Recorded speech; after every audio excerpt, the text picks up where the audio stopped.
Katie LaSalle. A few years ago, I had the opportunity to live in San Diego for a while, and my workplace was near Scientology's downtown office. My bus dropped me off exactly in front of their doorstep. I remember watching staff members walking into the building or waiting outside if they arrived early.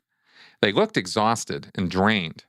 Knowing what I know, I so badly wanted to help wake those people up, but I also knew they have to be ready to listen/leave.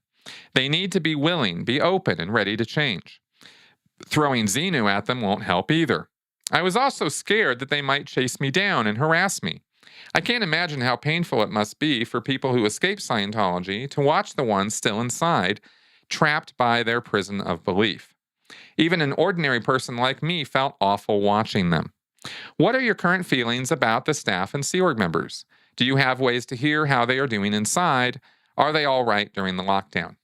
Thanks for the question, Katie. As far as I know, the staff of this and the Sea Org members are doing all right. I had predicted early on that there would be trouble on the PAC base, but we haven't heard any word one way or the other out of there. It could be a meltdown or it could have been a tremendous success. I really don't know. They're so non-transparent, and it's not like I've got contacts on the PAC base who call me with information. Okay, I've got some inside lines that prop up every now and again. I get people that give me information, but I'm not really working hard on developing those lines anymore. I talk about Scientology. I've got a lot of things to say about it, but you notice I'm also moving on to bigger and broader topics that I think are much more have a lot more appeal to a lot more people and can take these lessons of Scientology and apply them to, these larger groups, other practices, and things outside of even, just straight up destructive cults and religious groups. And let's talk about how these principles apply in lots of different places. So that's why you don't see me, dishing on all the minutiae of Scientology, is because I haven't eschewed it. I'm still very interested in what's going on there. I just don't hear as much as I used to, because I used to put a lot more direct attention on that world.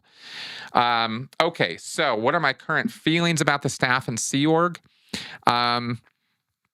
I basically feel sorry for them. I mean, I've certainly, had that experience at the staff and Sea Org level. It's awful. There's nothing good about that experience, really. You have ups and downs. You have moments of wins and excitement and all that, because that's what Scientology does to you. Is it pushes you up, and then you come crashing back down to reality, and it pushes you back up again. It's kind of like having living with a motivational speaker. They're always pumping you up. They're always on. Or if they're not on, they're pretending to be on so that they can have this happy life that is a fake life. And I feel sorry for people who have to feel like they have to limit themselves and their thinking to this tunnel of authorized, approved thoughts, and limit their actions to these things that are authorized and approved by the church, and you can't do anything else than that. Otherwise, you're guilty of a sin, of an overt. You've done something wrong, and you have to withhold it, and then you feel bad, and then you feel, oh, gee, and then there's the confessions and the constant confessions that go on in that group. Keep you in this mindset of guilt. You're constantly apologizing in your own mind for your very existence, is what it feels like sometimes, especially as a Sea Org member.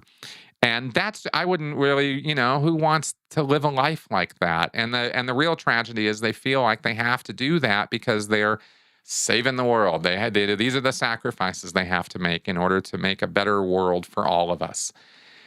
It's really sad. And of course, then you have, even if they are getting auditing or training in Scientology, that's just giving them a little brief respite from the torture of it, and then they get right back into it again, and so that becomes its own sort of auditing, especially, kind of becomes its own little mini addiction. You really get kind of hooked on it, and because you get these these dopamine rushes, and the neurotransmitters start flying, and you start feeling really amazing.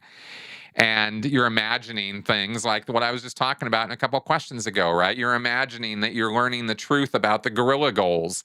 Oh, that's why I'm so obsessed about sex, is because a gorilla implanted me, in an amusement park 200 trillion years ago, right? I mean, the Scientologists really think, and the staff in the Sea Org are the most dedicated, right? So they really believe this stuff is literal truth. And they think when they read about this stuff and uncover it in their auditing sessions that they're discovering the reality that has been hidden from them.